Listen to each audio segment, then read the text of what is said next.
The Philippines has long struggled to keep up with its economic neighbours in Southeast Asia. In fact, the country is now considered to be Asia's laggard economy. There are many factors that have contributed to the Philippines' economic decline, but some of the most significant include corruption, inadequate infrastructure, and poor education policy. In this video, we're going to explore the reasons why the Philippines has fallen behind its neighbours and what the country needs to get back on track. Throughout the economic history of the Philippines, many experts and government officials have often pointed out various reasons for its slow economic development. Once considered one of Asia's wealthiest nations, it has now faced economic challenges. According to Arsenio Balasacan, who currently serves as the Secretary of the National Economic and Development Authority, in one of his research articles mentioned the Philippines is indeed a major development puzzle on a global scale. The explanations provided by these experts often highlight several factors contributing to the country's economic stagnation. These commonly mentioned factors include corruption, which has plagued the Philippines for many years, and a lack of effective governance due to the influence of the wealthy elite. In all seriousness, if corruption or the undue influence of money were the sole reasons behind the Philippines' lack of progress, many other countries in the Asia-Pacific region would not have experienced significant economic growth. When we examine the fastest-growing economies, we often find a common thread. They may face corruption issues, but at the same time achieve remarkable economic growth. Vietnam, which has been gradually catching up with the Philippines, is often described as facing pervasive and widespread issues. South Korea, one of the Asian tigers, once experienced its own period of dictatorship under Park Chung-hee, characterized by repression, military rule, and corruption. This underscores that it cannot be solely attributed to corruption when considering the challenges to the Philippines' development. This leads us to the main focus of today's video: gross capital formation. Gross capital formation, in our view, stands out as one of the primary factors contributing to the Philippines' lagging performance. But before delving into the reasons behind this, let's begin by introducing the concept of gross capital formation. Gross capital formation, GCF, refers to the total amount of investment in long-lasting assets within an economy over a specific period, typically a year.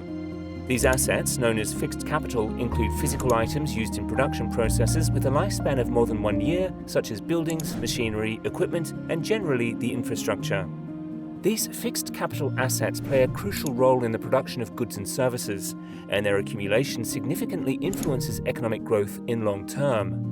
In simple terms, a country with a low level of gross capital formation is not investing adequately in these essential fixed assets. Factors like factories, infrastructure, technology, equipment, and more are fundamental components for the success of a developing nation. These elements are vital for overall economic growth and industrialization. Without a strong emphasis on, for instance, establishing factories, a country would find limitations in its manufacturing sector, consequently impacting its broader trade industry. Our discussion focuses on the Philippines, which faces significant challenges in its trade industry. Primarily, this is due to a limited manufacturing sector that struggles to meet the demands of its population. Consequently, the country must resort to importing goods from abroad, which is a straightforward result.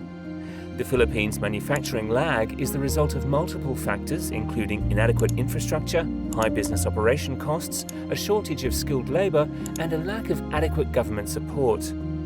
However, the fundamental causes of low gross capital formation can be attributed to insufficient investments in both the private and public sectors. Public investments, those made by the government, often take the form of infrastructure projects. Private investments, on the other hand, are typically channeled into the establishment of factories or business setups. Furthermore, these two forms of investment can be closely interconnected.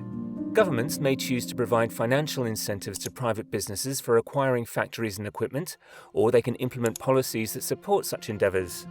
The government plays a significant role in driving substantial gross capital formation. This brings us back to the situation in the Philippines and its own capital formation.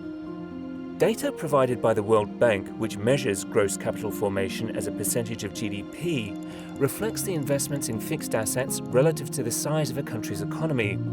Looking at the Philippines, we can examine data dating as far back as the 1980s, revealing the persistently low levels of gross capital formation relative to its economic size over the years compared to its peers. Even in the 21st century, during the first 2 decades, gross capital formation in the Philippines remained consistently below 20%. This figure places the country far behind nations like Indonesia, Malaysia, Vietnam, and Thailand. For instance, Vietnam has maintained a gross capital formation rate of over 30%. Malaysia and Thailand have kept their rates in the range of 20 to 30%. While these rates are lower than Vietnam and Indonesia, it is essential to note that the Philippines had substantial investments in previous decades. Looking back to the 1980s and 1990s, for instance, gross capital formation in the Philippines reached as high as around 30%. A similar trend can be observed in South Korea, which was initially one of the weakest economies in all of Asia following the Korean War. However, the country achieved a gross capital formation rate of between 30 to 40% starting in the mid-1970s. What does all of this imply? Simply put, the Philippines is not making sufficient investments in its fixed assets. There is an inadequate allocation of resources towards acquiring factories, buildings, equipment, and infrastructure. In contrast, other countries in Southeast Asia and the Asian tiger economies have been vigorously pursuing strategies to secure a more substantial and enduring foundation for their economic growth. The Philippines, on the other hand, finds itself consistently lagging and making suboptimal investments. This is one of the primary reasons why the Philippines has struggled to achieve proper industrialization. The Philippines has not embraced a manufacturing-oriented approach for several reasons, mainly due to the neglect of both its private and public sectors. There are numerous factors contributing to the failure of the country's leaders to make adequate investments. We can primarily attribute this to the inaction of economic leaders or point to the restrictions on foreign investments within the country. A limited influx of foreign direct investment, FDI, may result in insufficient funds for capital goods investment. Simultaneously, other factors like low levels of domestic savings, which are essential sources of financing for capital goods investments domestically, could come into play.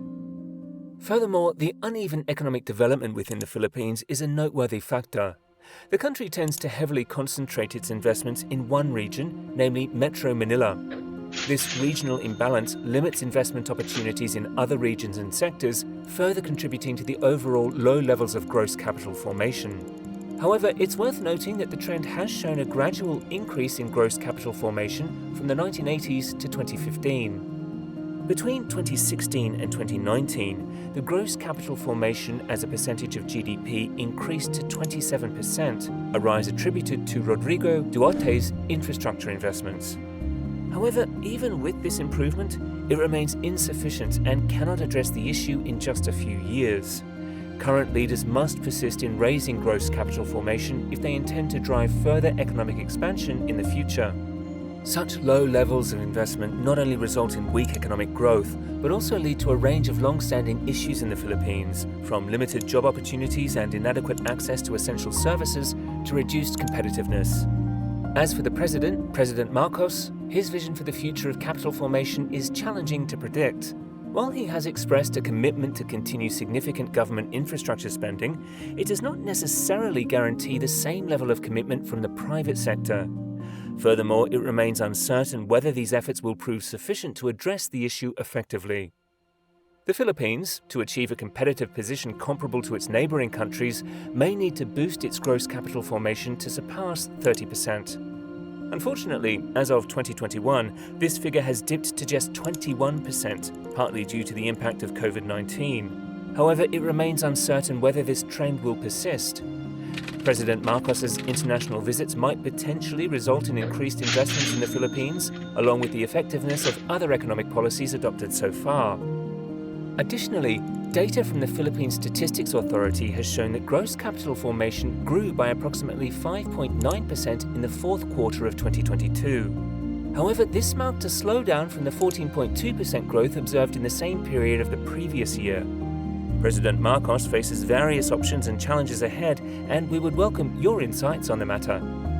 As of 2023, the Bangko Sentral and Filipinas, BSP, estimates that the Philippines' gross capital formation will constitute around 10% of the GDP. It's important to note that the BSP acknowledges potential risks to this forecast, including the after-effects of COVID-19 pandemic, the conflict in Ukraine, and rising inflation. To truly compete with its neighboring nations, the Philippines may need to elevate its gross capital formation to more than 30% of the GDP. complementing it with significant investments in critical areas such as infrastructure and education. That's it for today. And now we invite you to share your thoughts in the comments.